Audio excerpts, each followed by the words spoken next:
Et salut tout le monde, c'est Baptiste de la chaîne Mobilitest. Bienvenue dans cette nouvelle vidéo consacrée encore et toujours au test de vélo électrique. Et cette fois, on va tester un vélo que j'attendais depuis pas mal de temps. Il s'agit du Lanky Lazy RX 800 que vous voyez juste derrière moi. Avant de commencer les choses sérieuses, petit rappel du programme. Comme à chaque fois, la vidéo sera composée de 3 parties. La première qui va commencer maintenant, où je vais vous parler des caractéristiques techniques de ce Lanky Lazy RX 800.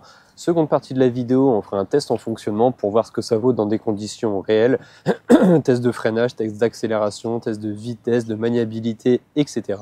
Et en troisième partie de la vidéo, à la fin, on abordera les points positifs et les points négatifs, s'il y en a, de ce RX 800. Allez, on commence, je vais vous présenter tout ça. Voici un petit peu plus en détail, donc, son Lanky Lazy RX 800, avec ce cadre dit col de cygne, c'est-à-dire le cadre bas comme ça. C'est assez pratique, ça permet de monter et de descendre assez facilement, d'avoir une position de conduite également assez agréable. Alors, donc on est sur un vélo électrique de type fat bike, hein, vous avez vu, on a des gros pneus 4 pouces de large, des pneus Kenda d'ailleurs, c'est du 20 pouces. On est sur un vélo 20 pouces, amorti au milieu, avec une bonne suspension pneumatique. On aperçoit ici d'ailleurs le petit bouchon pour ajouter de la pression dans la suspension. Un petit loquet ici qui permet de bloquer ou non. Sur la partie avant, on a une fourche hydraulique qui est vraiment plutôt pas mal, hein. La partie confort et suspension sur ce RX 800, vous le verrez dans la deuxième partie de la vidéo, mais c'est vraiment un gros point fort de ce vélo. Et donc pour la partie motorisation, donc on a le moteur qui se trouve ici dans la roue arrière, moteur de 750 watts en puissance nominale qui peut aller comme à chaque fois un petit peu plus, environ 1000 watts, enfin ça dépend la puissance, en tout cas l'intensité du contrôleur. On a la cassette Shimano 7 vitesses avec le dérailleur Shimano Altus juste en dessous. Et pour la partie transmission avant, on a un seul plateau. J'aurais bien aimé justement qu'il y ait un petit peu plus de dents sur ce plateau. Ça aurait permis de pédaler un tout petit peu moins dans le vide à partir de 30-35 km/h. On verra ça tout à l'heure. Niveau batterie, on aperçoit juste ici, enfin, on la devine parce qu'elle est vraiment totalement incrustée dans le cadre. En plus, la peinture chez Lanky Lazy, c'est vraiment quelque chose de qualité. Donc franchement, la batterie, on la voit quasiment pas. Pourtant, c'est une grosse batterie 48 volts de 20 ampères-heure. Donc du 20 ampères-heure dans un vélo de 20 pouces, comme ça, assez compact. C'est assez intéressant et ça promet pas mal d'autonomie. On aperçoit l'emplacement ici, pardon, pour mettre la clé, pour pouvoir retirer la batterie, et avec en dessous la connectique de charge. Voilà. Et justement, maintenant qu'on parle de batterie, on va parler d'autonomie. Donc avec cette batterie 48 volts de 20 ampères-heure, on va faire environ, je dis environ parce que forcément ça dépend de votre poids, de la force que vous exercez sur les pédales ou non, si vous êtes en mode assistance électrique ou juste full électrique. Donc si vous êtes en mode full électrique, donc sans pédaler, parce que oui, on le verra tout à l'heure, mais ce vélo, il a une poignée d'accélérateur. Donc avec la poignée sans pédaler, on va être aux alentours des 40-45 km. Par contre, si on pédale, forcément, on va aider le moteur, donc on va avoir une autonomie vraiment accrue, c'est-à-dire qu'en moyenne, en mode d'assistance 2, donc ça va jusque 5, hein, mais en mode 2, on va être à peu près entre 70 et 80 km d'autonomie. Après, c'est sûr que si vous faites 150 kg et que vous l'utilisez en mode le plus puissant, ça va pas être la même chose, vous comprendrez bien. Et pour la partie freinage maintenant, donc on a du frein à disque hydraulique de marque Daisland. C'est une marque que je retrouve assez souvent, qui est plutôt assez qualitative, ça fonctionne bien. On est sur un gros bébé quand même, le vélo il a annoncé à 39,5 kg, autant dire 40 kg, donc c'est vraiment quelque chose qu'il fallait mettre à tout prix, du frein hydraulique sur ce type de vélo, sinon ça aurait été vraiment limite, mais là pas de problème, ça freine bien. Et donc justement, je vais vous parler de la poignée d'accélérateur. Elle se trouve ici comme une moto. En fait, on peut vraiment utiliser ce vélo comme une petite moto, une petite mobilette. Petit rappel justement sur la réglementation, vous n'êtes pas sans savoir que normalement la poignée d'accélérateur doit être limitée à 6 km/h. Le vélo doit être limité à 25 km/h et au même titre, la puissance moteur ne doit pas dépasser 250 watts. Donc, comme à chaque fois, j'ai envie de dire, ce vélo est totalement hors sujet, hein, il est totalement dans les clous pour toutes les réglementations. Je crois qu'il arrive bridé à 25 km/h. Voilà. Après, forcément, comme d'hab, hein, c'est pas autorisé légalement de rouler sur la route avec. Bon, je vous conseille de faire gaffe, forcément de ne pas rouler à donf, uniquement poignée d'accélérateur en ville, hein, où vous êtes grand, vous faites ce que vous voulez. On va parler maintenant de la partie accessoires. Donc on va commencer par l'arrière. Déjà, on a des garde-boue plastique. Pour la partie arrière, ça s'arrête à peu près à ce niveau-là. J'aurais bien aimé que ça descende un tout petit peu plus. Sur le dessus, on a un bon porte-bagages. Il est assez large. On a une lumière à l'arrière qui est assez sympa. J'aime bien cette lumière-là. Ils la remettent assez régulièrement. Je pense que ça les a convaincus aussi. C'est équipé également d'un feu stop. On retrouve également le garde-boue sur la partie avant. Par contre, sur la partie avant, c'est encore plus court que sur la partie arrière. Le garde-boue descend vraiment pas très loin. J'aurais bien aimé qu'il arrive au moins ici. Ça aurait été pas mal. Et ça aurait permis, regardez, là j'ai roulé juste dans l'herbe pendant à peu près 30 secondes. Je ne sais pas si vous voyez, mais il y a déjà des éclaboussures, de la terre qui a été projetée un petit peu partout, alors que j'ai roulé juste vraiment dans la terre pendant 30 secondes à 30 km/h, juste ici dans le terrain. Et pour la partie éclairage avant, ils ont repris le même système que sur le X3000 Max. C'est une lumière que j'aime bien, c'est assez design, c'est du plastique par contre, même les pattes sur les fourreaux, etc. C'est du plastique, donc à voir comment ça dure dans le temps. La lumière est assez sympa. Ça éclaire bien, alors ça éclaire bien, disons que ça éclaire pas bien dans les coins. Ça fait un faisceau assez central. Donc voilà, un petit peu mitigé, ça y va, mais c'est vrai que j'aime bien quand même les lumières qui diffusent mieux dans les angles. J'avais envie de vous remontrer la partie suspension centrale, puisque c'est assez peu commun de voir ça. On a la suspension qui rentre, qui est carrément passante dans la tige de selle.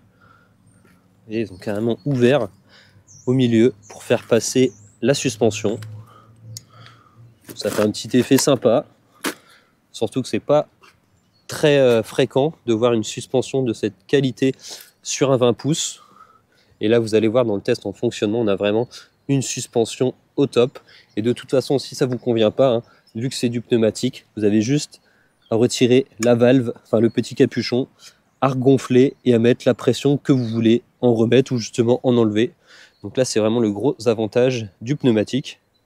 Et ensuite, pour parler du guidon, rien de bien particulier comme à chaque fois. Donc on a poignée de frein arrière, poignée de frein avant, l'écran, le display, écran couleur qui est assez souvent utilisé chez Lonky Lazy maintenant. À la longue, j'ai l'impression quand même que c'est pas le meilleur niveau luminosité. Là, j'ai pas trop de soleil, c'est assez nuageux, il doit être 17 h. Et bon, ça se voit, mais c'est pas l'idéal. J'aime mieux les écrans avec un petit peu plus de luminosité. On a le boîtier ici avec les différents boutons qui permettent d'interagir, le bouton plus, le bouton moins pour les modes d'assistance, le bouton power pour allumer, le bouton info pour switcher les diverses infos sur l'écran, pour allumer ou éteindre la lumière, etc. Comme à chaque fois, je vous montre vite fait la manip pour le débrider du coup, tant que j'y pense. Alors, vous appuyez sur plus et moins en même temps. Tac, vous arrivez sur la page des programmes et avec le bouton plus, vous allez au programme 3, et le programme 3, vous voyez en dessous, c'est marqué 99 km/h. Voilà, c'est parce que je l'ai mis à 99 pour pas être limité, mais par défaut, je crois que quand vous le recevez, c'est 25. Donc voilà, vous avez juste à modifier ça. Après, vous refaites bouton plus et bouton moins. Non, pardon, je dis des conneries. Vous faites bouton power pour éteindre le vélo. Vous rallumez, et puis quand vous le rallumez, le vélo est débridé, ou inversement, si jamais vous avez besoin de le rebrider, vous savez comment on fait. Voilà, la poignée d'accélérateur, je vous ai montré tout à l'heure. La poignée de dérailleur arrière 7 vitesses qui se trouve ici. Et vous avez remarqué, le guidon est vraiment assez large. Il y a vraiment une bonne maniabilité avec les guidons assez longs comme ça. Et le guidon en V qui remonte permet d'avoir une position assez droite au final. J'aime vraiment ce type de cadre, ce type de vélo avec le cadre col de cygne, le guidon assez haut, plus les deux suspensions et tout. Enfin, vous allez voir, c'est vraiment un vélo que j'adore vraiment. Et juste avant de passer à la partie fonctionnement, je vais vous parler du prix. Donc ce vélo, ce Lonky Lazy RX 800, il est proposé à 2400 € sur le site Bubesgear. C'est assez cher. Après, Lonky Lazy, pour en avoir eu beaucoup, c'est des marques assez qualitatives, assez fiables, avec des composants de bonne qualité. C'est marrant, c'est con à dire, mais rien que la peinture, vous prenez un vélo Lonky Lazy et un vélo d'une autre marque, la peinture, vous voyez qu'elle est beaucoup plus qualitative. Elle a l'air beaucoup plus dure. Je ne sais pas si c'est une peinture cuite avec de l'époxy ou j'en sais rien, j'y connais pas grand chose en peinture, mais en tout cas c'est beaucoup plus qualitatif que la moyenne des autres vélos que je reçois chez Lanky-Lazy. Même si on ne me dit pas que c'est un vélo Lanky-Lazy, je pourrais presque le deviner rien qu'à voir la peinture. Enfin bref, c'était pour vous parler du prix. Donc ouais, 2400 €, mais après vous avez un code promo, comme à chaque fois, vous tapez le code BBGAG. Ça vous permet une petite économie, je crois que ça vous emmène le vélo à 2327 €. Donc voilà, restez jusqu'à la fin de la vidéo pour voir ce que ça vaut. Et on part maintenant sur le test en fonctionnement. Et allez, c'est parti, on profite de ce beau soleil pour faire la partie test en fonctionnement de ce Lanky-Lazy RX 800. Je m'excuse par avance, il y a l'air d'avoir un petit peu de vent, mais suivant le sens dans lequel je vais être, surtout dans le test de vitesse, je ne sais pas si ça va être problématique ou pas, si ça va grésiller dans le micro, on verra bien. En tout cas, vous allez voir la vitesse sur le téléphone de toute façon. Enfin bref, ce vélo, ce RX 800, c'est un vélo que je voulais tester depuis pas mal de temps. Il a des caractéristiques vraiment très intéressantes, comme vous l'avez vu dans la partie présentation juste avant, hein. Sa batterie de 20 ampères-heure, sa suspension centrale pneumatique, etc. Le type de cadre, colle de cygne que j'aime vraiment beaucoup, etc. Et plein d'autres caractéristiques qui sont vraiment très intéressantes pour moi. On va commencer comme d'habitude ce test en fonctionnement par le traditionnel test de vitesse max. Donc, comme je viens de le dire, vous pouvez vous baser sur la vitesse affichée sur le téléphone qui est la vitesse GPS, pour voir exactement le potentiel de ce vélo. Donc on est sur du 48 volts en tension de batterie, on est sur un moteur en tension nominale de 750 watts, en crête on monte un petit peu plus, jusque 1000 watts en général. Et donc le vélo est débridé, on va se mettre en mode 5/5, uniquement la poignée d'accélérateur, c'est parti.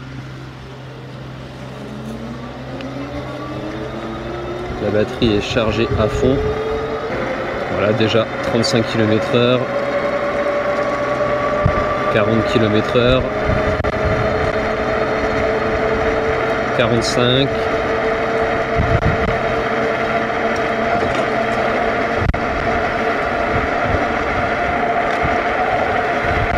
il a la patate, hein. 47, 48, 49, 48. On est sur du quasiment 50 km/h en vitesse max. Vraiment plutôt pas mal. Allez, on refait un test de vitesse sur cette portion pour voir ce que ça donne. «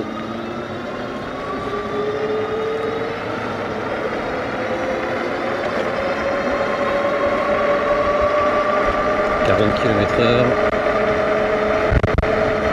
43, 44, 45, 46, 47. Ouais, bah c'est globalement ça, je pense qu'on peut faire une bonne moyenne à 47 km/h.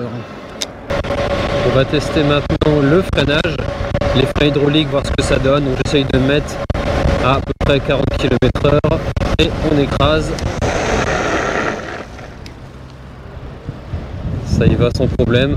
Après le vélo est quand même assez lourd, on est sur quasiment 30 kg, 39,5 exactement. Un petit peu plus lourd que ce que j'ai l'habitude d'avoir, donc il faut vraiment du frein de qualité. Non, ça y va vraiment sans problème. De toute façon, c'est du Dye-Island. Dye-Island, c'est une marque où j'ai jamais eu de surprise. Ça freine vraiment très bien. En plus, on est sur des pneus Kenda, c'est pas du CST. On a une accroche un petit peu meilleure. Allez, je vais vous montrer l'accélération maintenant dans la montée jusqu'au pont là-bas. Allez, c'est parti, plein gaz.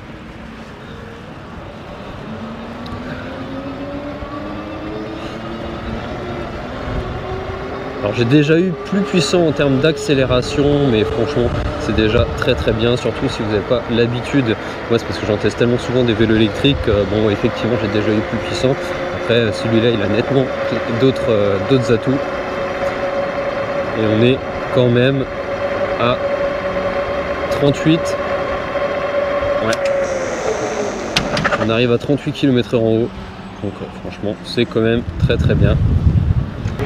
Alors pour parler un petit peu confort maintenant, parce que c'est quand même un des gros atouts de ce RX 800, ce vélo vraiment très bien suspendu pardon, avec sa suspension centrale pneumatique.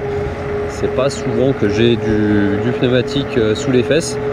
Donc là c'est une suspension qui, j'ai regardé sur internet, elle est vendue, alors j'ai plus la référence en tête, c'est une suspension qui vend entre 180 et 200 euros. Donc c'est clair que ça change des suspensions standards à 30 euros. Et là bah, enfin, je sais pas si vous voyez mon ombre, regardez mon ombre. Vous voyez comment le vélo il bouge? Alors elle est peut-être un tout petit peu trop souple à mon goût, oh, remarque c'est confortable, mais l'avantage c'est qu'on peut eh bien, la régler, hein. On rajoute de l'air, on rajoute de la pression pour régler le rebond et l'amorti. Donc la suspension est vraiment géniale, c'est très confortable, hein. Je vais essayer de trouver un endroit tout à l'heure pour vous montrer, je pense à un trottoir, mais c'est impressionnant, c'est que quand on descend des trottoirs ou qu'on monte dessus, et ben, on n'a même pas l'impression de passer sur un obstacle en fait. Ça amortit direct. Bon, par contre, hop, comme vous voyez, le rayon de braquage avec les fourches doubles comme ça, c'est pas l'idéal parce qu'on a à chaque fois les fourreaux qui tapent dans le cadre. Alors, je vais vous parler de la suspension. Alors, on va essayer de rouler dans l'herbe.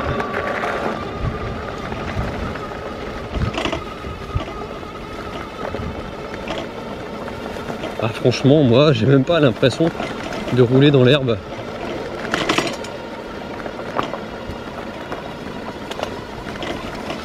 C'est le vélo le plus confort que j'ai eu en fait. Celui-là et le Cyrusher Ranger, qui ont tous les deux d'ailleurs une suspension pneumatique centrale, et ben c'est vraiment très confortable. Même la suspension avant, c'est de l'hydraulique. Mais elle a vraiment un grand débattement, on n'arrive pas à en buter. On amortit vraiment très bien. Non, franchement, gros bon point pour la suspension sur ce Lankelesi RX800. Ça en fait un vélo particulièrement confort à utiliser par sa suspension, par son cadre. On a aussi une très bonne ergonomie avec un guidon à bonne hauteur, assez large. Franchement, là-dessus, ils ont mis vraiment tout ce qu'il faut pour avoir le vélo le plus confort à utiliser possible. Et en plus, ça fait un vélo assez polyvalent puisqu'il est quand même assez puissant, même si j'ai dit tout à l'heure, c'est pas le puissant que j'ai eu. Enfin voilà, ça nous emmène quand même entre 45 et 50 km/h. C'est pas tous les vélos qui font ça non plus. Je mettrai juste un tout petit bémol sur la selle. C'est pas grand chose, mais j'ai déjà eu plus confortable par contre pour la selle.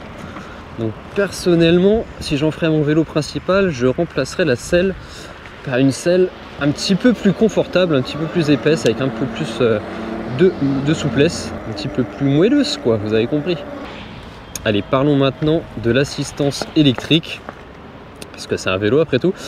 On n'a pas malheureusement de capteur de coupe, c'est un capteur de cadence basé sur la vitesse de rotation et non basé sur l'effort exercé sur les pédales. C'est vraiment dommage parce que un vélo avec tout ce qu'il propose, cette suspension, cette puissance, ce confort, ce freinage avec ses freins hydrauliques et tout, il avait bon à tous les niveaux, sauf sur l'assistance. Pour moi, un capteur de coupe sur ce vélo, c'était obligatoire quoi, hein. C'était même pas, il n'y avait même pas à se poser la question. Mais bon, on va voir quand même ce que ça vaut avec le capteur de cadence. Donc allez, on se met en premier mode. Voilà, ça vient de se déclencher. L'avantage, c'est que c'est quand même assez doux, assez fluide. On n'a pas d'à-coups. Donc sur le premier mode, je suis aux alentours des 12 km/h, on va dire. Deuxième mode, accélération supplémentaire, toujours tout en souplesse. Ça accélère encore, hein. Ah, ils auraient pu réduire un petit peu quand même. Après, c'est peut-être parce que le vélo est débridé, mais ouais, on est déjà à 25 sur le mode 2, c'est un petit peu élevé je trouve. Troisième mode, là on commence à arriver dans des vitesses, on commence un petit peu à pédaler dans le vide. Je trouve qu'ils auraient pu mettre un plateau un petit peu plus grand parce que là c'est un peu limite quand même. Et le mode 3, il nous amène à 40 km/h. Et puis entre le mode 4 et le mode 5, il n'y a pas énorme non plus, hein. Je crois qu'il nous emmène à donf, que ce soit au mode 4 ou au mode 5. Donc voilà, pour résumer l'assistance électrique sur ce RX800, je suis un petit peu mitigé. Premièrement, je trouve ça dommage qu'ils aient vraiment pas mis un capteur de couple là, ça me gâche un petit peu un petit peu tout hein, sur un vélo à ce prix là. Je pense que c'est vraiment primordial de mettre un capteur de couple. Et les différents modes d'assistance sont un petit peu échelonnés à la hausse, un petit peu trop rapide hein, c'est à dire que dès le deuxième mode, premier, deuxième mode ça va à peu près, mais je veux dire le mode 3 déjà à 30 km/h, j'ai l'impression que ça fait un petit peu de trop. Et surtout que le plateau avant est pas bien, il n'y a pas énormément dedans, j'aurais bien aimé en avoir un petit peu plus, ce qui fait qu'à partir de 30 km/h, et ben on mouline un petit peu dans le vide. Donc voilà, c'est niveau pédalage, niveau assistance électrique, je suis un petit peu mitigé, c'est pas ce que j'ai eu de mieux, ça va encore, ça reste quand même très bien, il n'y a pas de souci, mais bon, comparé forcément avec un vélo avec un capteur de couple, ben c'est quand même un cran en dessous. Et je trouve ça aussi dommage, c'est qu'on puisse pas régler depuis l'écran, on peut pas régler la vitesse max de chaque mode. Il y a différents displays. On peut dire par exemple à la vitesse 1, plutôt que de mettre 30% de puissance, tu mets 10% de puissance. Comme ça moi je suis sûr que j'ai pas beaucoup de puissance et que je suis vraiment à la vitesse que je veux, à la vitesse la plus faible. Là on peut pas du tout y toucher, donc c'est un petit peu chiant. Donc voilà, un petit peu mitigé sur l'assistance électrique. Bon, en tout cas c'est un vélo que j'aime quand même beaucoup. Pour faire un petit résumé, donc on a vraiment un très bon freinage. Enfin regardez, je vais refaire un test, mais voilà, j'ai carrément l'arrière qui s'est levé un tout petit peu d'ailleurs. Donc on a un très bon freinage, on a quand même une bonne autonomie hein, parce qu'on est sur du 20 ampères-heure. On a à peu près en termes d'autonomie, on est sur du 45-50 km en full électrique juste en tournant la poignée d'accélérateur. Si on va se mettre à pédaler un petit peu en assistance 2 par exemple, on va faire en moyenne entre 70 et 80 km. Donc c'est quand même plutôt pas mal, hein. Ça permet de faire des bonnes sessions. Donc bon point sur l'autonomie, même si je l'ai dit, c'est pas le vélo le plus puissant que j'ai eu en termes d'accélération, c'est quand même appréciable, hein. C'est quand même plus puissant qu'un 250 watts de chez Decathlon, hein, ça c'est sûr. En termes de vitesse, on est pas mal aussi, puisque vous l'avez vu, on monte entre 45 et 50 km/h. Donc là pareil, assez rapide, hein. Pour un 20 pouces c'est assez rapide. La moyenne des 20 pouces c'est plus entre 40 et 45. Et puis après c'est pour le confort, là par contre le confort c'est vraiment génial. Sauf pour la selle. La selle est un petit peu dure, mais sinon l'amorti, que ça soit à l'avant avec la fourche hydraulique, à l'arrière surtout avec sa suspension pneumatique, là c'est vraiment génial. Et niveau maniabilité, c'est du 20 pouces. On n'a pas des roues très grosses, donc on a un petit peu moins d'inertie, même si on est sur du fat bike. Enfin regardez comment je le manipule. Et en plus avec la suspension centrale, ça s'écrase quand je suis dans les virages. Et du coup c'est encore plus maniable que les autres. Celui-là niveau maniabilité c'est vraiment très maniable, j'en suis très content. Et me voilà de retour. Donc on va parler maintenant des points positifs de ce RX 800.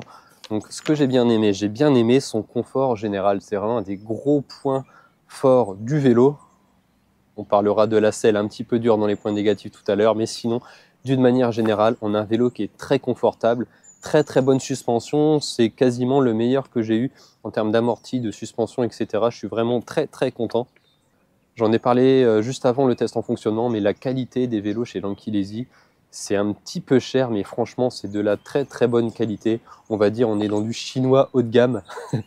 J'ai bien aimé sa puissance, sa vitesse max. Hein, vous l'avez vu, on est à peu près entre 45 et 50 km/h de vitesse max. Son autonomie, 45-50 km d'autonomie en full électrique, à peu près 80 km en assistance. Son freinage, les freins d'Island sont vraiment de très bonne qualité. Il est monté dès la réception avec des Kenda, c'est mieux que des pneus CST. Les pneus CST, c'est vraiment de la daube en boîte. C'est un vélo qui est très polyvalent, je trouve, parce que le fait qu'il ait ce type de cadre, ça permet justement de le prendre pour emmener les enfants à l'école, pour aller faire les courses, pour faire des petites balades le dimanche, etc. Sa puissance, ses pneus, son autonomie permet vraiment des trips assez intéressants, de partir vraiment pour des grosses expéditions. Pourquoi pas de faire un petit peu le con aussi dans les champs, puisque vous voyez qu'il a quand même des suspensions assez qualitatives. Donc on peut vraiment faire un petit peu de tout avec ce vélo. C'est un vélo très intéressant en termes de polyvalence. Mais il a aussi quelques points négatifs. Alors le premier point négatif pour moi, c'est l'absence de capteur de couple. On est sur un vélo avec un capteur de cadence qui fonctionne avec la vitesse de rotation pour envoyer la patate au moteur, à l'inverse d'un capteur de couple où lui envoie la patate au moteur en fonction, vous l'aurez compris, de la force que vous exercez sur les pédales. Et là, sur un vélo à 2400 €, sans code promo, un vélo à 2400 €, je trouve que c'est vraiment pas du luxe de mettre un capteur de couple. Et pour moi, les capteurs de couple sont à mettre sur quasiment tous les vélos à partir, on va dire, de 1003, 1005. À partir de 1300 à 1500 €, c'est vraiment primordial de mettre des capteurs de couple. Ça améliore vraiment énormément l'expérience de conduite des vélos électriques. Donc là, point négatif. Les garde-boue, surtout le garde-boue avant, il descend vraiment pas bien loin. Ça, c'est un petit point négatif. Et ce que j'ai pas trop aimé aussi, c'est l'assistance électrique. C'est un petit peu dommage aussi, mais l'assistance électrique, dès le mode 1 ou 2, je trouve ça monte un petit peu trop. Et j'aime pas trop aussi, ouais, il y en a encore un autre, c'est le pédalage dans le vide, on va dire à partir de 30 km/h, on a tendance à pédaler un petit peu dans le vide. Donc voilà pour les points négatifs. Ah pardon, j'en ai oublié un autre. Bon, ça, c'est pas le plus important. La selle, elle est quand même assez qualitative. Par contre, je trouve qu'elle me fait un petit peu mal au cul. Alors si ça se trouve, c'est peut-être parce que je l'ai trop incliné vers le haut. Enfin, c'était réglé comme ça d'origine. Ça, je sais pas, mais en tout cas, ouais, pas hyper confortable, hein. Je l'ai dit tout à l'heure dans la partie test en fonctionnement. Moi, sur ce type de vélo, je verrais plus une selle avec un peu plus d'épaisseur, des selles avec du gel, etc. pour avoir le popotin un peu mieux posé. Voilà, on arrive maintenant à la fin de cette vidéo dédiée au test du Lanky RX 800. De manière générale, on pourra faire une conclusion, vous l'aurez compris, c'est un très bon vélo. Chez Lanky, il n'y a pas de souci niveau qualité. Quelques points négatifs comme je viens de l'évoquer, mais dans l'ensemble, oui, ça reste quand même un vélo que je vous conseille, très agréable, ça va assez vite, c'est quand même assez puissant. Donc ouais, n'hésitez pas, si vous avez un vélo, si vous avez envie d'un vélo polyvalent, où vous êtes très bien assis dessus, très confortable, je pense que c'est celui-ci qu'il faut adopter. N'hésitez vraiment pas à vous abonner, je pense qu'on va bientôt franchir les 8000 dans une centaine d'abonnés, je crois, donc si vous voulez me filer un petit coup de pouce, ça serait pas mal. Ça m'aide vraiment beaucoup, ça soutient la chaîne, ça permet d'avoir beaucoup de produits à recevoir, à vous présenter, etc. Et moi, je vous dis à bientôt pour une prochaine vidéo. Salut!